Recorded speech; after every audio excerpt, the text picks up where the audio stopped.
কঠোর অবস্থান তো হলো এনসিপি নিতে পারবে না, এটা বাংলাদেশের জনগণ নিতে হবে।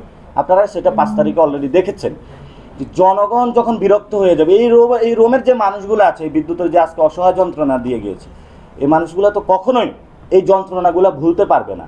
রামিসার বাবা কখনো সরকারকে ক্ষমা করবে না। রামিসার বাবা এনসিপি করে না। রামিসার বাবার কেন তার সন্তানকে কেন হলো ধর্ষণ করা হয়েছে?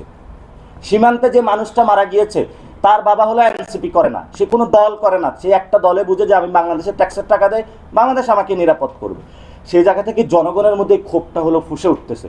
আপনি রাস্তাঘাটে চায়ের দোকানে মানুষের সাথে কথা বলবেন যে চোর তো চুরি করেছে, চোরের উপরে আরো হলো মহা চুরি করতেছে, ভোট তো চুরি করেছে, এখন মনে করছে যে ঠিক আছে অনেক সময় চোরও হলো সাধু হয়ে যায়, কিন্তু এই তো দেখি বড় চোর আর বড় ডাকাতির হলো প্রস্তুতি নিচ্ছে। কারণ ইন্ডিয়া এত কথাগুলো বলতেছে, তারা কোনো কথা বলতেছে না। সে জায়গা থেকে আমরা বলবো যে মানুষ তো নামবেই, সেটাতে এনসিপি ইনশাল্লাহ লিড দিবে, এনসিপি মানুষের সাথে থাকবে ইনশাল্লাহ।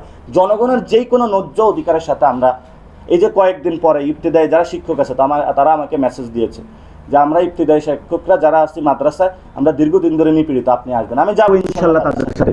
কারণ তাদের ব্যাপারটা ঠিক করতে হবে। সরকার বড় বড় কথা বলেছে, তো সরকার এই পর্যন্ত কয়টা চাকরির ব্যবস্থা করেছে? কোনো চাকরির ব্যবস্থা করে নাই।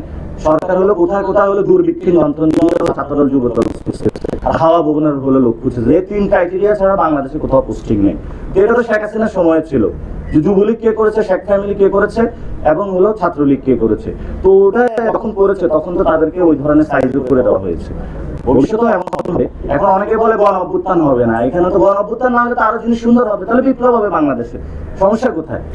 গণ অভ্যুত্থানের তো তাহলে এবার মানুষ সচেতন হয়েছে, এবার বড় জিনিসে যাবে ইনশাআল্লাহ।